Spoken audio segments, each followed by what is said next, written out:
고린도전서 13장 4절부터 13절까지 제가 여러분들 위해서 읽어드리도록 하겠습니다. 4절부터 13절입니다. 하나님의 말씀을 들으십시오.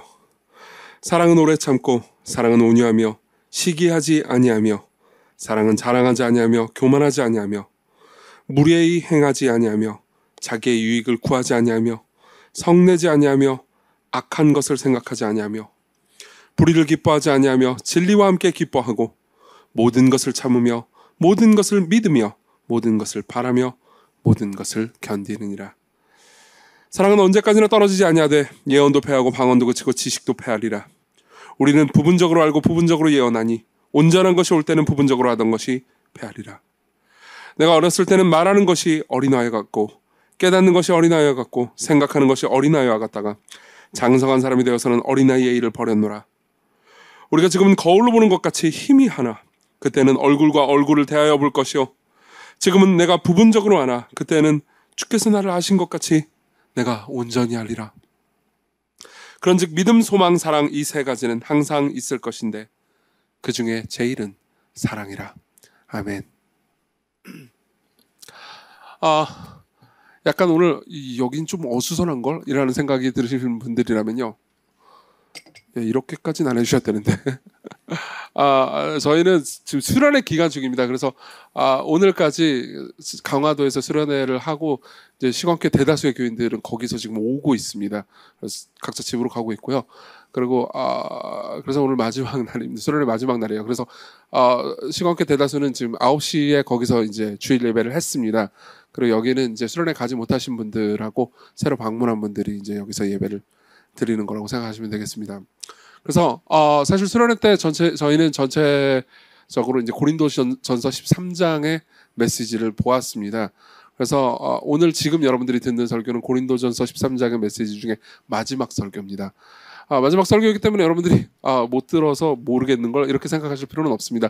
왜냐하면 내용은 단편 설교라고 생각하셔도 될 정도로 여러분들이 이해하기 쉬울 겁니다. 천국에 관한 이야기거든요. 그러니까 오늘 나는 이게 뭔지 잘 모르겠다 하는 생각이 드시는 분들은 천국에 관한 한 편의 설교를 듣는다라고 생각하시면 되겠습니다. 설교 제목은 천국은 사랑의 나라입니다 라는 제목입니다.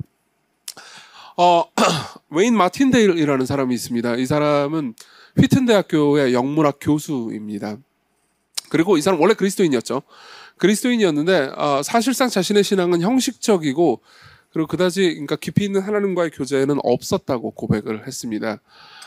근데 이제 영문학 교수로서 C.S. 루이스의 책을 이제 계속해서 읽었죠.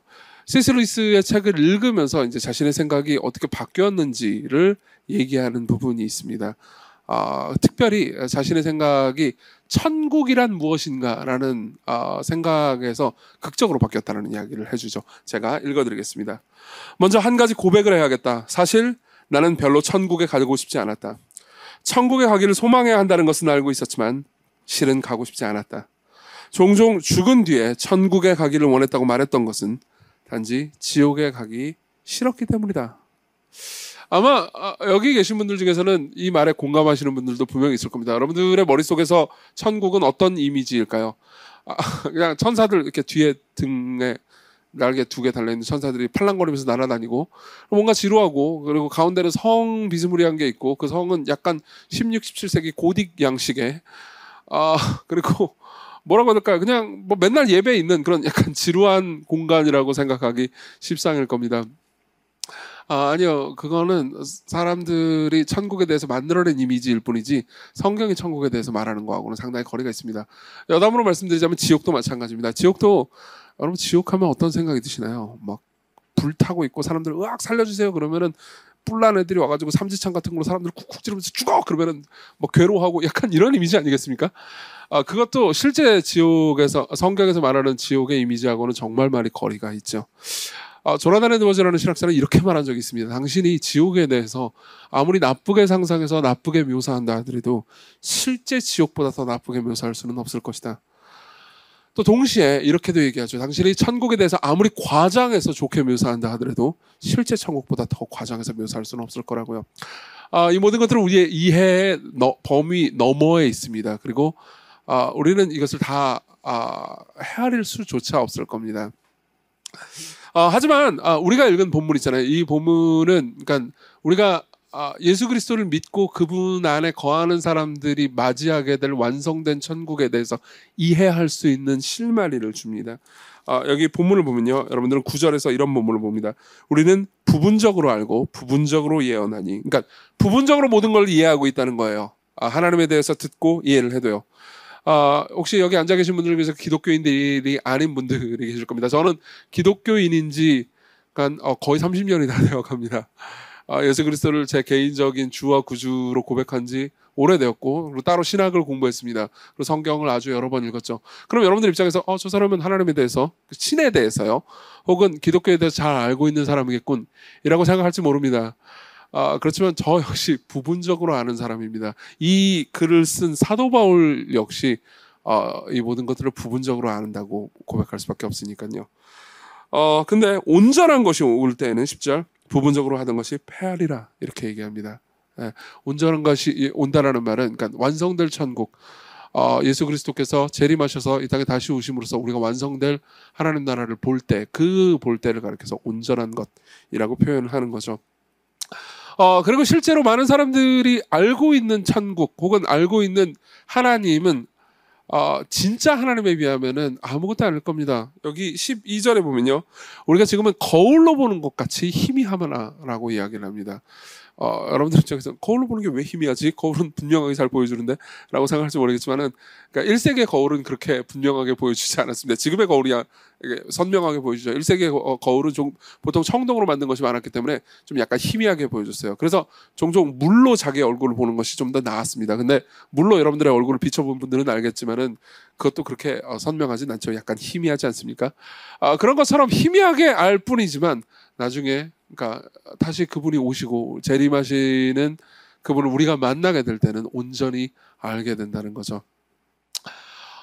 그런 측면에서요, 우리가 아는 알면 불분명할 겁니다. 하지만 우리는 언젠가 분명히 알게 될 겁니다. 그리고 성경은요, 그 분명히 알게 되는 걸 가리켜서 12절에 얼굴과 얼굴을 대하여 본다고 말하죠.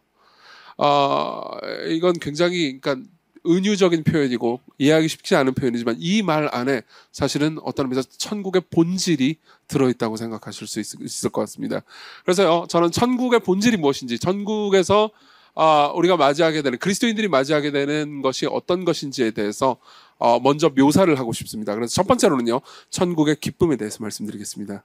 그리고 두 번째로는요, 그 천국에 이르는 장애물이 하나 있습니다. 거기에 대해서 길게 얘기는 못할 것 같습니다. 짧게 얘기하겠지만 그 장애물에 대해서 말씀드리고요.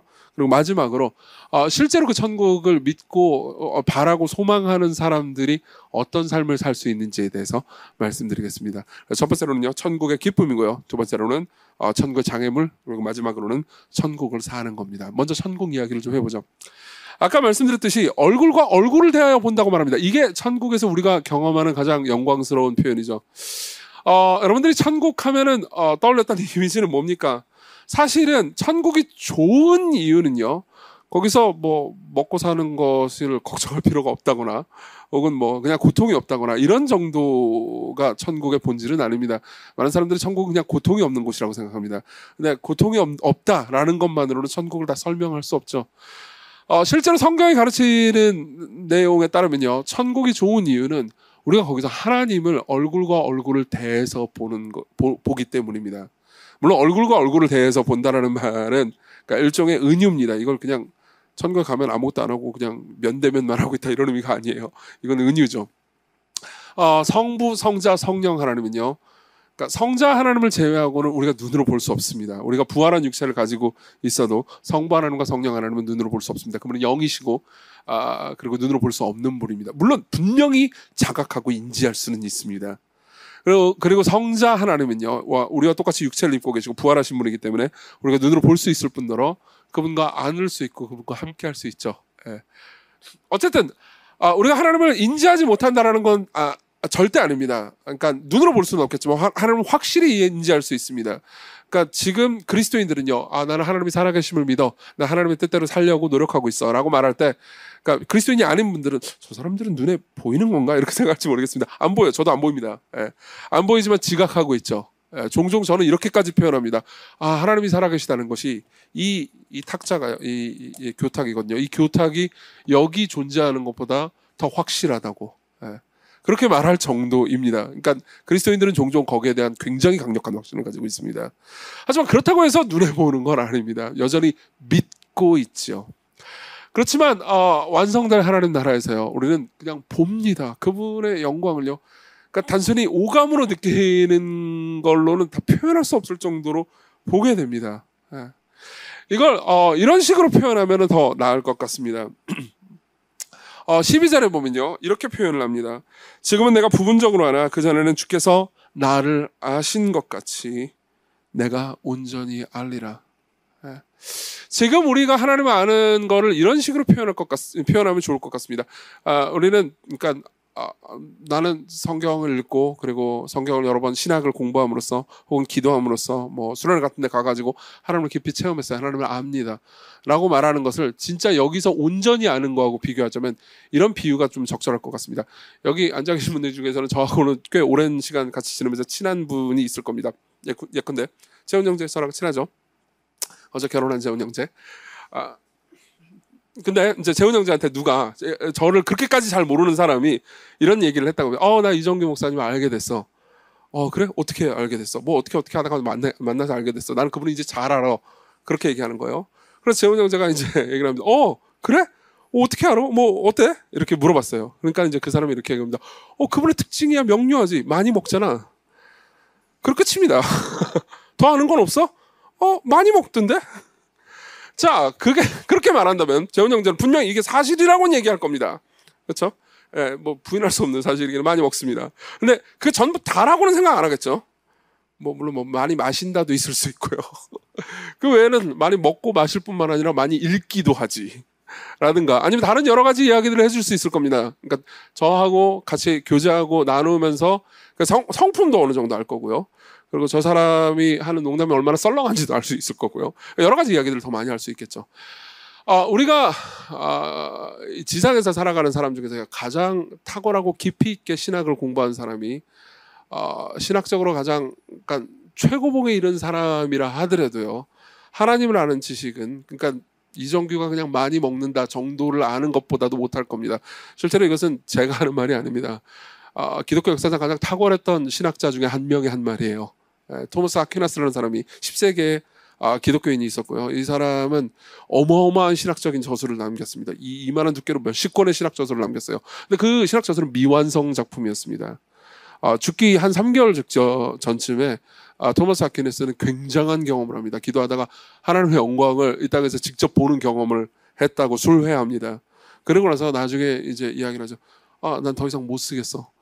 왜냐하면 이제 언어로 표현할 수 있는 영역을 넘어섰기 때문입니다. 그리고 그 토마스 아퀴나스조차도요, 실제 천국에서 온전히 하나님을 아는 것하고는 비교할 수 없을 정도일 겁니다. 그 영광스러운 경험을 했다 하더라도요. 이걸 이렇게도 표현할 수 있을 것 같습니다. 그러니까 알매 양에 있어서는 그러니까 굉장한 것을 안다고 표현할 수도 있겠지만은 실제로 성경이 말할 때는 얼굴과 얼굴을 대해서 만난다라는 이야기를 합니다. 이거는요, 뭐라고 해야 될까요? 그냥 단순한 알미 아닙니다. 받아들여짐의 알미입니다. 그러니까 이걸 이렇게도 표현할 수 있습니다. 얼굴과 얼굴을 대한다는 것은요, 고대 그리스 문학에서 일찍 키스를 가리킵니다. 그렇다고 해가지고 우리가 천국에 가면 예수님하고 맨날 키스를 한다 이렇게 이해하지 마십시오. 이건 메타포예요. 문학적 감성을 기르셔야 됩니다.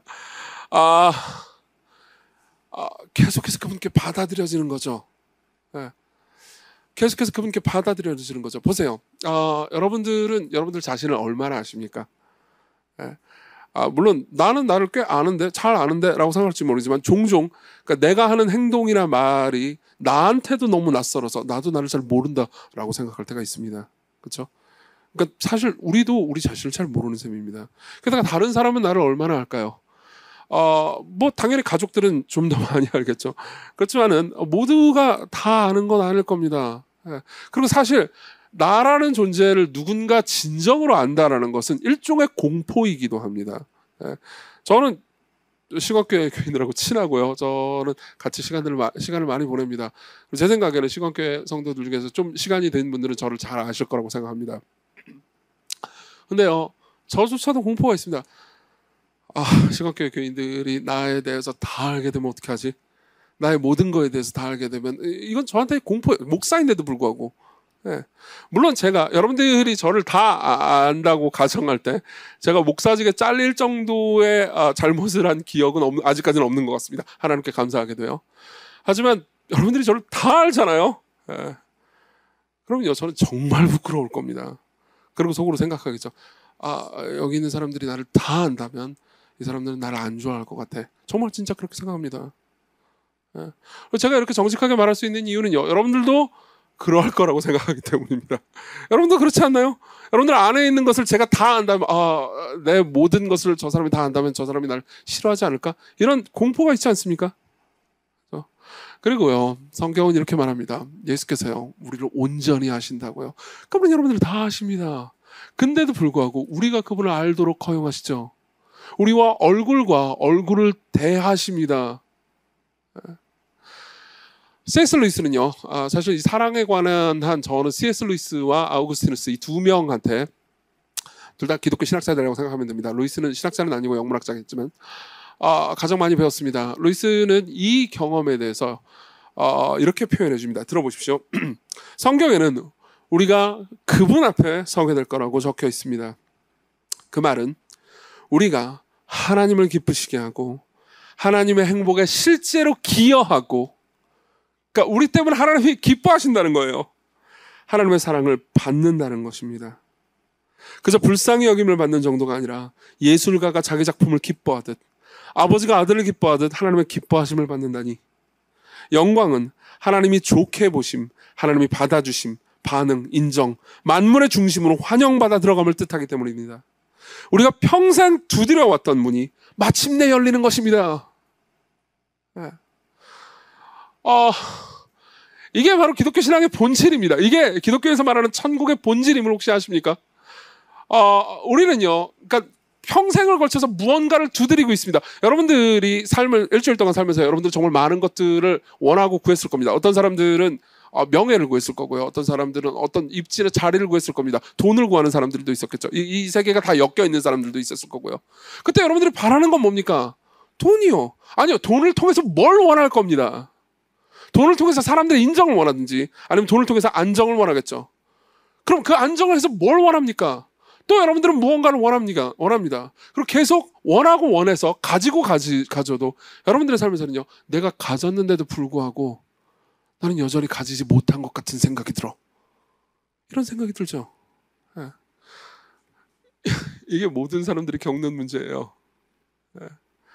성경은요, 지금 여러분들이 살고 있는 이 삶을, 이 세상을 위해서 지어졌다고 말하지 않습니다. 여러분들은요, 비유하자면요, 마치 해변가에 있는 고래와 같습니다. 해변가에 고래가 있어요. 고래를 생각해 보십시오. 고래는 힘이 세죠. 강력한 존재입니다. 근데 바다에 있지 않고 해변가에 있다고 합시다. 고래는 원래 바다를 위해서 지어진 존재입니다. 해변가에 있도록 지어진 존재가 아니에요. 막 해변가에 왔다고 합시다. 그럼 어떻죠? 힘이 세니까 막 움직일 수도 있을 겁니다. 주변에 사람이 있으면 위협을 할 수도 있겠죠. 숨을 크게 들이쉬면서 주변에 막 어떤 것들을 막 밀어낼 수도 있을 겁니다. 그러나 그 고래는 죽어갑니다. 맞죠? 죽어갑니다. 계속해서 해변에 있잖아요. 그럼 죽을 겁니다. 반드시 죽을 겁니다. 여러분, 여기 앉아 계신 분들 중에서 내가 죽어간다라는 것을 부인할 수 있는 사람이 있겠습니까? 아마 없을 겁니다. 네. 그리고 고래가 많은 것들을 성취하기 위해서 노력할 수도 있습니다. 그렇지만요, 무언가를 성취해서 뭘 얻든지 간에 항상 이런 생각을 하겠죠. 나는 여기를 위해서 지어진 존재가 아닌 것 같아 라는 생각을 할 겁니다. 나는 계속해서 사람들의 인정을 받아왔어. 근데 인정을 받습니다. 그런데 그럼에도 불구하고 뭔가 배고프고 인정을 받았다고 해도 채워진 느낌이 들지 않습니다. 여러분들은 평생 누군가의 문을 두드리고 있지만 그 두드린 문은 끝내 열리지 않는 것 같죠. 그러나 예수 그리스도 안에 있는 사람들이 예수 그리스도의 영광을 볼 때 그분이 신이신 분이 자기 백성들을 안아주시는 것을 경험할 때요, 사람들은요, 그때에서야 비로소 자신이 평생 두드려왔던 문이 열리는 것을 경험하게 된다는 겁니다. 그뿐 아닙니다. 그분에게서뿐만 아니라 천국은요, 수많은 사람들로부터 그 느낌을 받게 됩니다. 아까 우리가 읽었던 본문은요, 굉장히 유명한 본문이죠. 사랑에 관한, 특히 4절부터 나오는 본문은요, 사랑에 관한 굉장히 아름다운 이야기가 실려 있습니다. 사랑은 오래 참고, 4절부터 읽어드릴게요. 사랑은 온유하며 시기하지 아니하며, 사랑은 자랑하지 아니하며 교만하지 아니하며, 무례히 행하지 아니하며, 자기의 유익을 구하지 아니하며, 성내지 아니하며, 악한 것을 생각하지 아니하며, 불의를 기뻐하지 아니하며, 진리와 함께 기뻐하고, 모든 것을 참으며, 모든 것을 믿으며, 모든 것을 바라며, 모든 것을 견디느니라. 되게 아름다운 표현이죠. 보통 결혼식 때 이 문장을 많이 읽습니다. 근데 여기서 사도 바울이 이 문장을 기록해놨을 때 여러분들이 그러니까 생각해야 되는 게 하나 있습니다. 사도 바울은요, 사랑을 그냥 단순히 정의하지 않습니다. 사랑을 의인화하죠. 사랑을 어떤 인간처럼 묘사합니다. 이거는요, 여러 가지 의미를 가지고 있지만 그 중에 하나는 이겁니다. 여러분들 천국에서 사람들 보게 되잖아요. 천국에 거하는 사람들을 보게 되잖아요. 그럼 천국에 거하는 모든 사람들이 여기서 묘사하는 사랑과 같은 성품을 가지고 있을 겁니다. 거기는 모든 사람들이 대단히 사랑스러울 뿐만 아니라 실제로 여러분들을 사랑해 줄 겁니다. 원래 그들은 한때 이 땅에 살 때 죄인들이었고 여러 가지 문제를 가지고 있는 사람들이지만 하나님께서 그들을 다 변화시키셨습니다. 그래서 그들 모두가 사랑하는 사람들이 됐죠. 생각해보세요. 여러분들이 삶을 살 때 여러분들의 가장 큰 고통은 무엇입니까? 단순히 돈이 없다는 것? 물론 그런 것도 있겠죠. 그렇지만 인간 삶의 제일 큰 고통은 인간입니다. 안 그래요? 솔직히 말해볼까요? 여기 앉아 계신 분 중에서는 뭐 처음 방문하신 분도 있지만은 교회 시각교회를 다니는데 수련회 안 가신 분들도 있을 겁니다. 여러 가지 방식으로 못 가신 분들도 있다는 것도 알고 있습니다. 그래서 여러분들 뭐 조롱하거나 비난할 생각은 전혀 없어요. 그러나 솔직히 한번 말해봅시다. 싫어서 안 간 분들도 있을 겁니다. 비난할 생각은 전혀 없어요. 네, 뭐 싫어서 안 갈 수도 있죠. 왜 싫어서 안 가셨습니까? 사람 때문에요. 물론 다른 것도 있을 수 있어요. 나는 강화도가 마음에 안 듭니다. 저는 아마 강릉이었으면 갔을 겁니다. 이런 분들은 있을 수 있을 거예요. 존중합니다, 취향을. 다음에도 근데 싸려면 강화도로 가야 돼요. 그렇지만 분명히 이분 중에서 여기 계신 분들 중에서는 난 사람이 싫어요. 이런 분들도 있을 수 있습니다. 네, 맞아요. 인간은 우리 삶의 기쁨인 동시에 우리 삶의 고통이죠. 그러나 여러분들이 마지막 날 보게 될 인간들은요, 여러분의 영원한 기쁨일 겁니다. 그들은 교만하지 않습니다. 자랑하지도 않습니다. 시기하지도 않죠. 온유합니다. 오래 참습니다. 인내할 줄 알죠. 그건 단순히 여러분들에게 입 바른 소리로 여러분들을 높여주는 사람들이라는 의미가 아닙니다. 생각해보세요.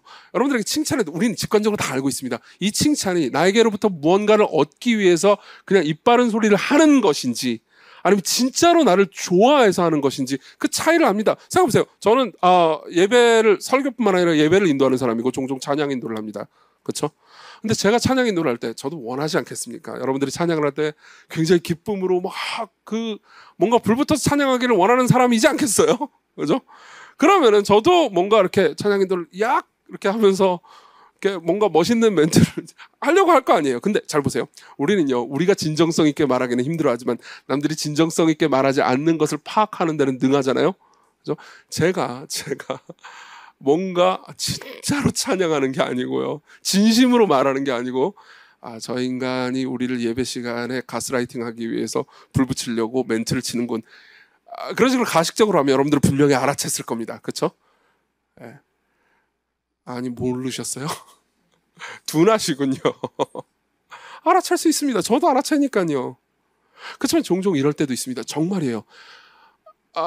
이 찬양에서 말하는 가사가 정말 나의 고백이 되는 겁니다. 그렇죠? 그래서 앞에 있는 사람들이 당신들이 부르든 말든 그건 난 잘 모르겠고 세상과 나는 간거도 없고 구속한 주밖에 안 보인다. 주님밖에 안 보입니다. 그러면서 몰입할 때도 있죠. 그럼 여러분들은 종종 저건 진짜다라고 느낄 수 있을 겁니다. 보세요. 여러분들이 천국에서 만날 때 여러분들은 진짜들을 만나게 됩니다. 진짜 사랑을 만나게 되는 거예요. 하나님만 여러분들을 기쁘시게 하는 게 아닙니다. 여러분들이 만나는 모든 사람들도 여러분들을 기쁘게 합니다. 그리고 그 모든 것이 무한합니다. 그 모든 것이 무한합니다. 여러분들의 욕구는 영원히 충족돼요. 여기 앉아 계신 분들은 이렇게 생각하는 분들이 계실지 모르겠습니다. 그 모든 것들은 천국에 관한 이야기죠. 이건 상상이나 신화 같은 것 아니겠습니까? 말도 안 되는 얘기잖아요. 이런 것들을 지어내서 여기 있는 사람들에게 돈이나 뜯어내고 가스라이팅 하려고 이 얘기를 하는 건 아닙니까? 라고 생각할지도 모르겠습니다.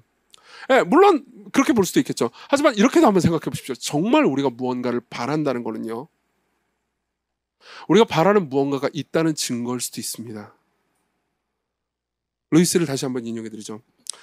피조물이, 저와 여러분들이요, 태어날 때부터 느끼는 욕구가 있다면 그 욕구를 채워줄 것 또한 있는 것이 당연해. 아이는 배고픔을 느끼지, 그죠?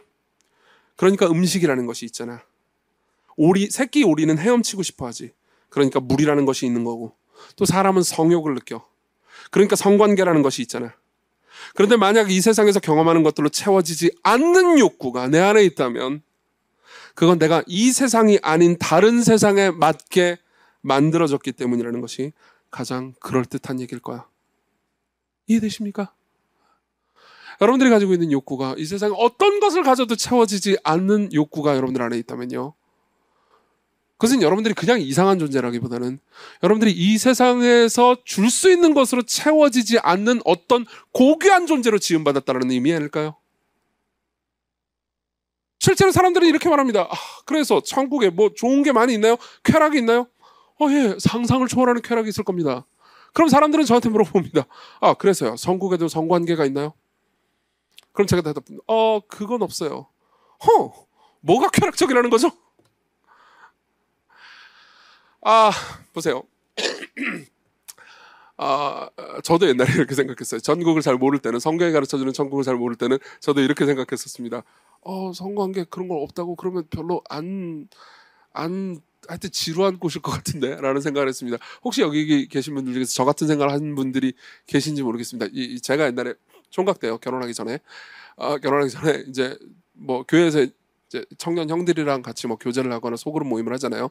그럼 뭐 신앙 정말 좋은 분들이 막 나는 천국을 소망하고 예수께서 빨리 다시 오셨으면 좋겠고 마라나타 뭐 예수 다시 오시옵소서 뭐 이런 얘기를 하는 거예요. 그럼 저도 이제 거기서 이렇게 초칠 수 없잖아요. 그래가지고 저도 빨리 예수님 오시기를 갈망해요라는 말을 하긴 했지만 저는 속으로 이렇게 생각한 적이 있습니다. 그렇긴 하지만 저는 아직 장가를 못 갔어요. 결혼한 다음에 오세요, 예수님. 지금은 좀 빠릅니다. 혹시 여기 계신 분들 중에서 그런 생각 하신 분 계십니까?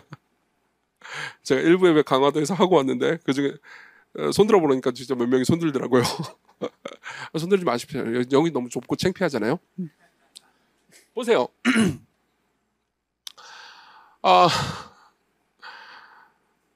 생각해보세요. 여러분들이 그럴 리는 없겠지만, 그런 시도, 이런 바보 같은 시도는 아예 할 일이 없겠지만, 여러분들이 꼬마 아이한테 성관계의 즐거움이 어떤 것인지 설명해 보려고 시도한다고 합시다. 그렇죠? 그럼 바보 같은 짓은 안 할 거예요. 그렇지만 그냥 상상을 해보자고요. 성관계의 즐거움이 어떤 것인지 내가 꼬마 아이한테 설명을 하려고 듭니다. 그럼 설명을 막 해요. 근데 뭔 소리인지 못 알아듣습니다. 그래서 이 꼬마 아이가 저한테 물어보는 거예요. 그래서 성관계를 할 때 초콜릿이 있나요? 초콜릿은 없는데? 그럼 별로겠군요. 그러면 여러분들은 뭐라고 말하겠습니까? 아니 그때 초콜릿 따위는 생각도 안 날 거야, 이렇게 말하지 않겠습니까? 예, 천국의 기쁨이 이와 같습니다. 저한테 굉장히 슬픈 것은요, 지금 제가 여러분들에게 천국의 기쁨을 말할 때 그저 언어로밖에 말할 수 없다는 사실이죠. 예. 저는 마치 이 꼬마아이한테 성관계의 즐거움을 설명하려고 하는 사람과 비슷합니다. 사실 저한테 더 불리한 점은 저 역시 여러분들과 똑같은 사람이라는 거죠. 초콜릿이 있나요? 없어요. 돈이 있나요? 없어요. 내가 좋아하는 권력이 있나요? 아니요. 거기 있는 모든 사람들은 섬기며 삽니다. 지루한 곳이겠군요. 아니요. 그렇지 않아요. 그렇지 않아요. 천국의 즐거움은 무한하다는 특징을 가지고 있습니다. 아까 제가 이렇게 말씀드렸죠. 천국의 즐거움의 가장 중심부에는요, 하나님이 있다고요. 하나님이 즐거운 분이기 때문에, 하나님이 행복한 분이기 때문에 천국은 행복한 곳입니다. 천국은 단순히 뭐 고통이 없고 먹을 게 많고 일 안 해도 되고 이런 게 아니에요. 천국에 가면 참고로 일을 합니다. 그리스도 안에서 하는 일은요, 게임과 다를 바가 없을 정도의 큰 즐거움일 테니까요. 근데 천국의 진짜 즐거움은요, 그게 아니에요. 그 중심에는 죽으시고 부활하신 예수 그리스도가 있습니다. 그리고 여러분들은요, 그분을 영원히 누리고 즐거워할 수 있어요. 그리고 참고로 그분은 무한한 분입니다. 무한한 분이라고요. 무한하다는 게 뭘 의미하는지 아십니까? 아무리 즐기고 누리고 대해도요, 다함이 없이 행복하다는 겁니다. 어떤 분들은 믿을 수 없겠지만 저는 종종 그러니까 시간교회 와가지고 설교를 듣고 설교가 참 좋군요. 설교가 저한테는 목사님 설교를 처음 들으니까는 되게 위로가 되고 힘이 됩니다. 이렇게 얘기하는 분들이 있습니다. 좋은 일이죠. 감사한 일이죠. 근데 그런 분들도 슬프게도 몇 달 지나면 질리는군요. 이렇게 말하는 부분들이 계십니다. 상처지만 어쩌겠습니까? 저는 유한한 인간일 뿐이라고요. 그렇죠? 그렇지만 여러분들이 이런 적이 있었을 겁니다. 삶을 살다 보면요. 보세요. 여러분들이 어떤 드라마를 봅니다. 한 시즌을 보고 있어요. 근데 대체로 드라마의 시즌이 첫 회는 뭐 재밌다가 이제 쭉 재미가 반감되거나 줄어들죠. 그리고 이것도 여러 시즌을 계속하잖아요. 그럼 별로 재미없습니다. 그냥 뻔한 패턴으로 돌아가죠. 근데 어떤 드라마를 보는데 이게 회를 거듭할수록 재밌다고 합시다. 그럼 어떤 생각이 들죠? 끝나는 게 아쉽군. 여러분, 무한하다는 건요, 이 끝나는 게 아쉽군이 끝나지 않는다라는 기쁜 소식으로 돌아온다는 의미입니다. 안 끝납니다. 그렇지만 계속해서 행복하죠. 천국에 있는 모든 사람들은요, 하나님을 보면서 즐거워하는데 그 하나님이 무한한 분이라고요. 그렇기 때문에 천국에서 기뻐하는 모든 사람들은요, 어제보다 오늘 더 행복하고 오늘보다 내일 더 행복합니다. 그 행복은요, 줄어드는 법이 없습니다. 천국에 지루한 일이 없죠. 지루한 일이 없죠. 그래서 실제로요, 그리스도인들은요, 하나님의 사랑이 무한하고 영원한 것이라고 믿기 때문에 하나님의 사랑이 나누어지기를 간절히 바랍니다. 진정한 그리스도인들은요, 모두가 하나님의 사랑이 더 퍼져가기를 원합니다. 예컨대 이런 거죠. 여러분들이, 미안해요, 수빈자매님 예를 좀 들게요. 앞에 앉아있으면 다 그래요. 제가 예화로 써먹습니다. 어떤 멋있는 분이 수빈자매를 되게 잘해준다고 해요. 기분이 좋아요, 안 좋아요? 좋죠. 굉장히 멋있는 사람이 이렇게 막 출근할 때 운전도 해주고 막 선물도 막 주고 그렇습니다. 근데 그분이, 그 멋있는 분이요, 차은우 닮은 분이 그럼 좋잖아요. 그분이요, 수빈자 말고 다른 자매한테 똑같이 그렇게 잘해준다고 생각해보세요. 그럼 어때요? 별로죠. 그렇죠? 왜 그럴까요? 여전히 나한테 잘해주는데요. 이유는 간단합니다. 보세요. 나한테 잘해주는 만큼 누군가 다른 사람한테 똑같이 잘해주는 순간 우리는요, 이 사람이 자기의 전 존재를 나한테 다 준 게 아니라는 걸 알게 됩니다. 반만 준 거죠. 그렇죠? 반만 준 겁니다. 그렇기 때문에 우리는 실망합니다. 심지어 그 두 관계가 결혼한 관계라면 분노와 배신감을 느끼기도 하죠. 그렇지만요, 기독교인들은요, 이게 되게 놀라운 지점이에요. 하나님의 사랑을 진짜로 경험한 기독교인들은요, 내가 하나님의 사랑을 크게 받았기 때문에 내 친구도 하나님의 사랑을 크게 받기를 원합니다. 내가 받은 만큼, 내가 받은 것보다 훨씬 더 많이 받기를 간절히 원합니다. 아직 예수님을 만나지 못한, 예수님의 사랑을 경험하지 못한 내 친구와 내 가족이 내가 받았던 만큼, 그보다 더 크게 당신의 사랑을 누리게 해주세요. 물론 종종 이런 사람도 있습니다. 하나님 나만 사랑해주세요. 다른 사람 사랑해주지 마세요. 이렇게 말하는 사람은요, 하나님이 어떤 분인지 아직 모르고 있는 겁니다. 그분의 사랑이 무한하다는 것을 경험해 본 적이 없기 때문이죠. 무한하다는 게 뭘 의미하는지 아십니까? 그분은요, 자기가 택한 백성 모두에게 자신의 전 존재를 다 주실 수 있습니다. 이것은 아까도 말씀드렸듯 언어로 표현할 수 있는 것이 아니죠.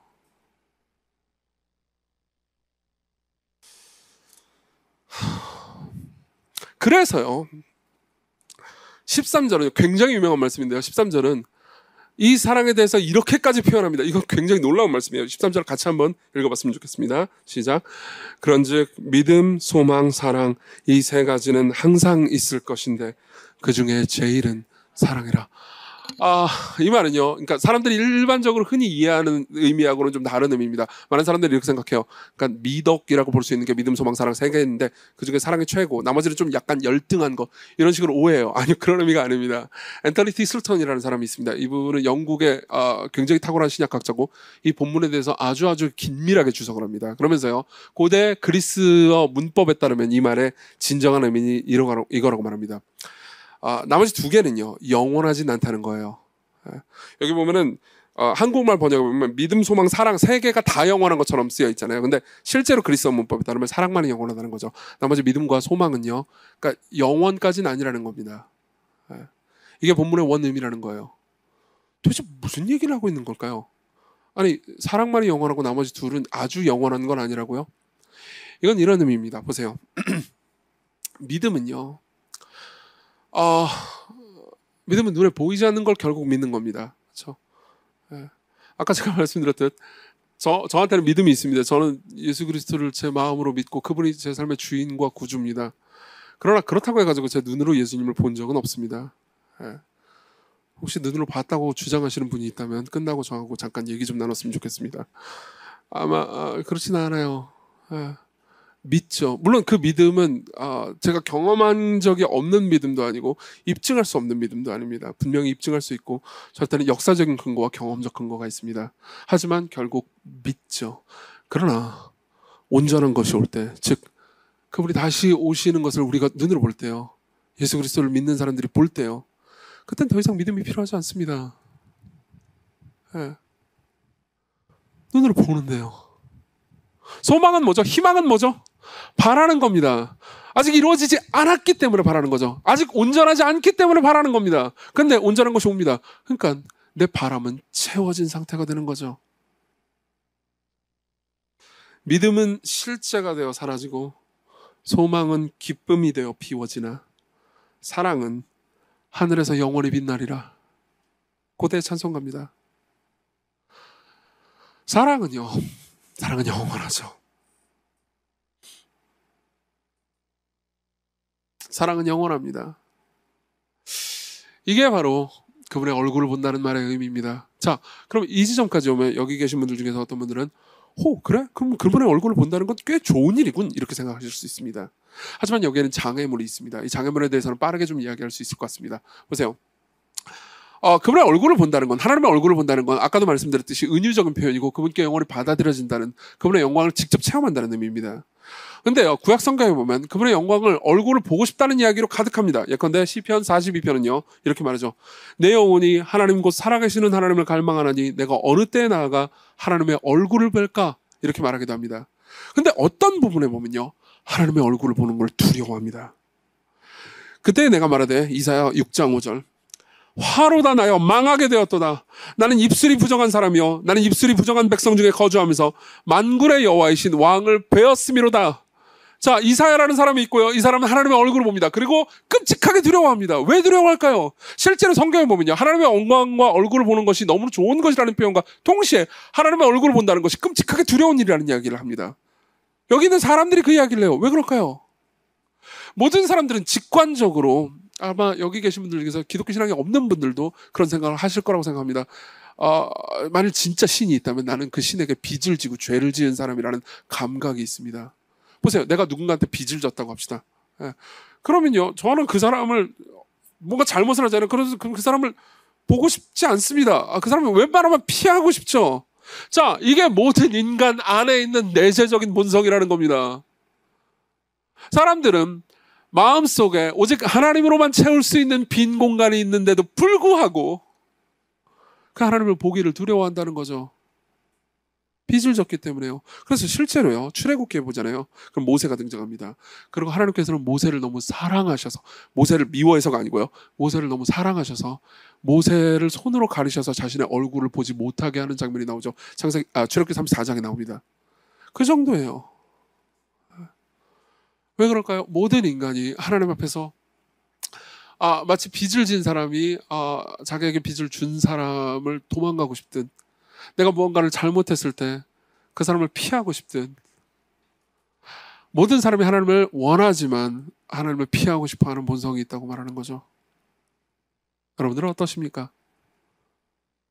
여기 계신 분들 중에서 하나님을 정말 믿는 분이 계실 겁니다. 그렇지만 하나님께서 정말 여러분들 앞에 나타나신다면 여러분들은 그분의 의로움과 정당하다라는 선언을, 너는 흠없고 깨끗하구나, 내가 너를 너무 좋아한다라는 선언을 들을 수 있는 자신이 있으십니까? 여러분들의 일주일간의 삶은 어떠셨습니까? 기독교 신앙이 없는 분들도 있을 겁니다. 기독교 신앙을 알아보러 이 자리에 오신 분들도 계실 겁니다. 그런 분들에게는 묻고 싶습니다. 여러분들의 신이 있는지 없는지 아직 확신도 못하는 상황일지도 모릅니다. 그렇지만 정말 있다면요, 정말 여러분들 앞에 나타났다면 여러분들은 그분께 뭐라고 말할 수 있겠습니까?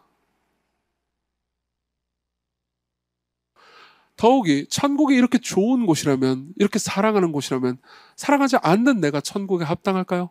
저는 예전에 조나단 에드워즈의 천국은 사랑의 나라입니다 라는 제목의 설교를 읽은 적이 있습니다. 네, 맞습니다. 오늘 설교 제목은 에드워즈 설교를 카피한 겁니다. 제목만 카피했어요. 근데 거기 보면요, 이런 표현이 있어요. 천국엔 교만한 사람이 없습니다.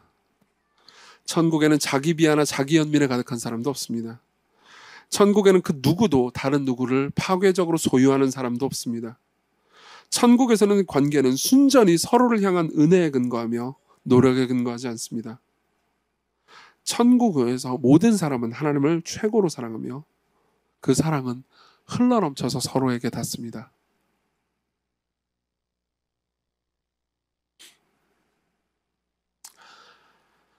제가 이 에드워즈의 설교의 이 부분을 보고 느꼈던 점이 있었습니다. 그리고 느낀 점을요, 제가 옆에 메모로 이렇게 써놨죠. 끄적여놨죠. 뭐라고 써놨는지 아십니까?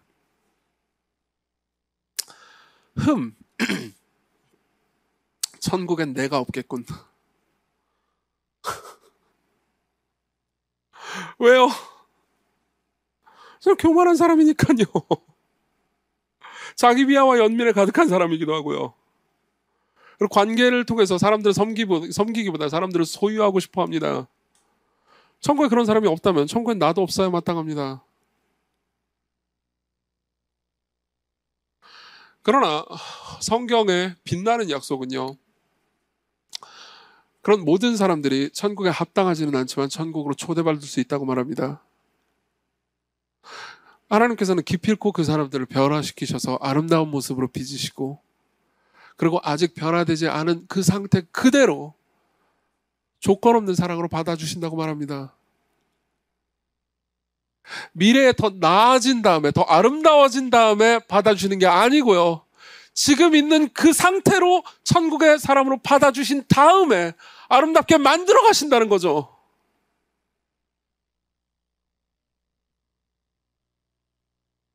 왜 이게 가능한지 아십니까? 한 번도 죄를 저지르신 적이 없는 분이 이 땅에 오셨을 때, 신이신 분이 사람이 돼서 이 땅의 삶을 살 때 그분의 생애의 마지막 순간에 골고다 언덕에 십자가가 있었습니다. 그리고 예수 그리스도께서는 십자가에서, 그분은 죄를 저지른 적이 없지만 하나님의 얼굴을 보지 못했습니다. 그분이 하나님께 부르짖은 말이 있습니다. 나의 하나님 어찌하여 나를 버리셨습니까? 보이십니까? 그분은 하나님의 얼굴을 잃어버렸습니다. 하나님께 버림을 받았죠. 왜요? 그분은 잘못한 게 없는데, 그분은 온전히 아름다운 분이었는데 왜 하나님께 버림을 받았습니까? 우리와 그분이 바꾼 겁니다. 자리를 바꿨어요. 제가 천국에 합당하지 않지만 하나님께서는, 예수 그리스도께서는 저에게 집을 주시기 위해서, 여러분들에게 집을 주시기 위해서 자리를 바꾸셨습니다. 제가 당해야 되는 것을 그분이 대신 당하셨어요. 그리고 그분이 받아 마땅한 것을 제게 조건 없이 선물로 주시죠. 자, 봅시다. 여러분들 중에 어떤 분들은요, 이 이야기를 진심으로 받아들일 겁니다. 이 이야기가 삶의 힘이겠죠. 그렇지만 여러분 중에 어떤 분들은 저걸 어떻게 받아들일 수 있어? 라고 생각할지 모르겠습니다. 여러분들이 이 내용을 믿든 안 믿든 상관없습니다. 봅시다. 여러분들이 이 이야기를 믿지 않는다 하더라도 이 이야기를 희망하기라도 해야 하지 않겠습니까? 여러분들이 있는 그대로, 여러분들은 만든 창조주에 의해서 여러분들이 가지고 있는 진정한 갈망이 완벽하게 만족되는 방식으로 여러분들이 받아들여진다고 말합니다. 이게 사실이라면 엄청난 이야기입니다. 그리고 여러분들이 이 이야기를 확신하든 확신하지 않든 이 이야기를 희망하기라도 해야 되지 않겠습니까? 이게 진짜입니다. 그리고 이게 성경의 이야기죠. 그리고 이 복음을 여러분들에게 조건 없이 그분이 주시기 위해서 그분이 믿음과 소망을 가지셨다는 걸 알고 계십니까? 사랑이신 예수님이요, 십자가에 달리실 때 그분은요, 십자가에서 그분은 자신이 죽더라도 부활할 것을, 성부 하나님께서 자신을 다시 살리실 것을 믿으셨어야만 했습니다. 눈에 보이지 않았어요. 그때 예수 그리스도의 눈에는 자신이 다시 부활할 것을 본 적이 없습니다. 그분 역시 믿으셨어야만 했습니다. 그리고 바라셨어야 했습니다. 자기의 백성들이, 자신의 사랑하는 백성들이 자신의 죽음과 부활로 인해서 자신에게로 돌아오고 그들이 죄를 그치고 하나님의 영광의 얼굴에서 그분의 사랑을 받게 되는 것을 희망하셨죠. 예수 그리스도 역시 믿음과 소망을 가지고 계셨습니다. 그리고 그것을 괴롭게만 가지지 않으셨습니다. 물론 십자가에서 그분은 육체적인 어마어마한 고통과 그리고 영적인 하나님의 버림 가운데서 굉장한 괴로움을 겪었을 게 분명합니다. 그렇지만요, 히브리서 12장 2절은요 이렇게 말합니다. 믿음의 주요 온전케 하시는 이인 예수를 바라보자. 그는, 예수님은요, 그 앞에 있는 기쁨을 위하여 십자가를 참으사 부끄러움을 개의치 아니하셨다고요. 그분은 너무너무 고통스러웠지만 그렇다고 해서 기쁨을 잃어버린 것도 아니었습니다. 그분은 자신이 사랑하는 사람들, 자신이 위에서 죽고 있는 사람들을 얻기 위해서 행복한 상태였죠.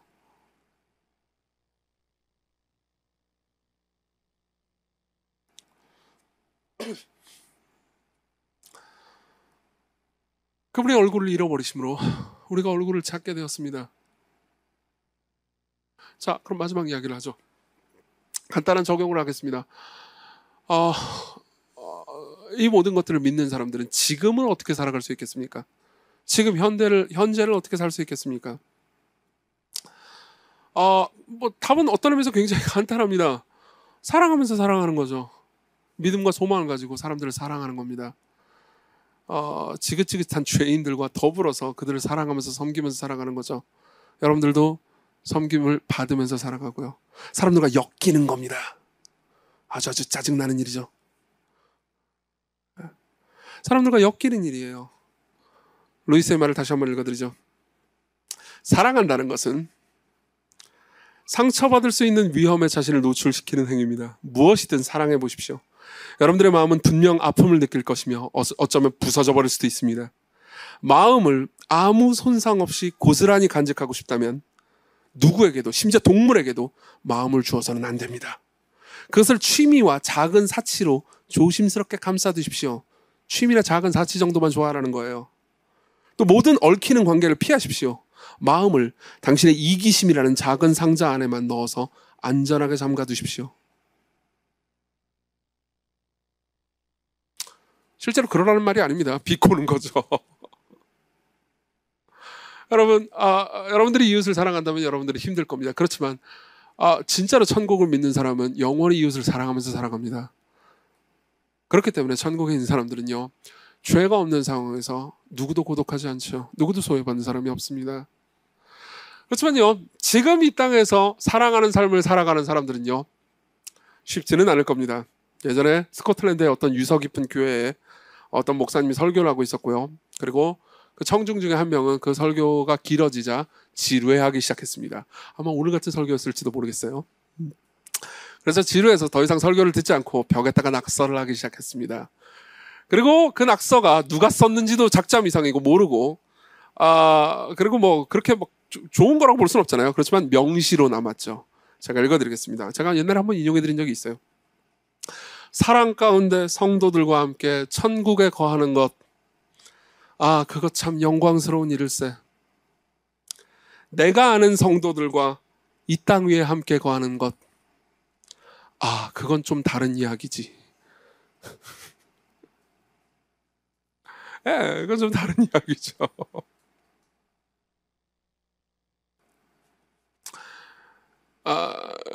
그러나요?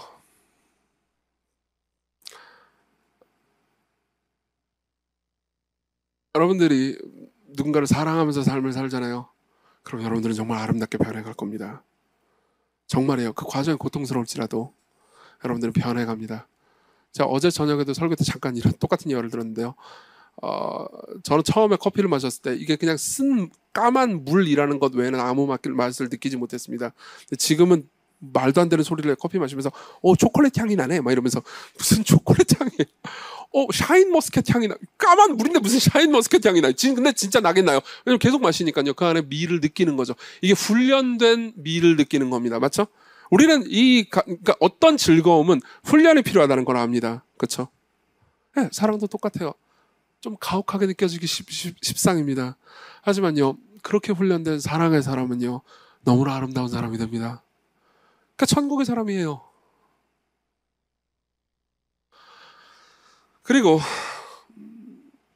그렇게 사랑하는 사람들은요, 지금 여러분들이 살고 있는 삶을 자신이 원래 살아가야 하는 삶이라고 생각하지 않습니다. 강화도에 가니까요, 갯벌이 있더라고요. 갯벌 되게 좋더라고요. 동막해수욕장이 있는데 거기가 물이 안 들어와요. 그냥 갯벌이에요. 그래서 저는 물도 안 들어오는 갯벌이 사람들이 누가 오나 했더니 겁내 많은 거예요. 사람들이 주차해놓고. 딱 보니까는 전부 다 막 조개 줍고 막 되게 신나게 놀더라고요. 자, 보세요. 갯벌은 좋죠. 갯벌에서 노는 건 재미있습니다. 그러나 갯벌에서 여러분들이 산다고 생각해 보십시오. 그렇게 하면 못 살 겁니다. 갯벌은 여러분들의 삶을 위해서 준비된 공간이 아니에요. 여러분들이 가끔 가서 재미있게 놀고 샤워하고 다시 일상으로 복귀하는데 잠깐 뭐라 그럴까요? 불편하자면 재미있는 공간일 뿐이죠. 마찬가지예요. 여러분들이 살아가고 있는 지금 삶은요, 집이 아닙니다. 갯벌일 뿐이에요. 여러분들의 영혼을 위해서 준비된 공간은 아니에요. 여러분들의 영원한 안식을 위해서 준비된 공간은 아닙니다. 그건 여러분들의 집에 가도 그걸 느낄 겁니다. 종종 여러분들은 이런 생각을 합니다. 집에 있는데도 불구하고 집에 가고 싶다. 막 태어난 갓난아이를 키우는 어떤 엄마가 이 얘기를 해주더라고요.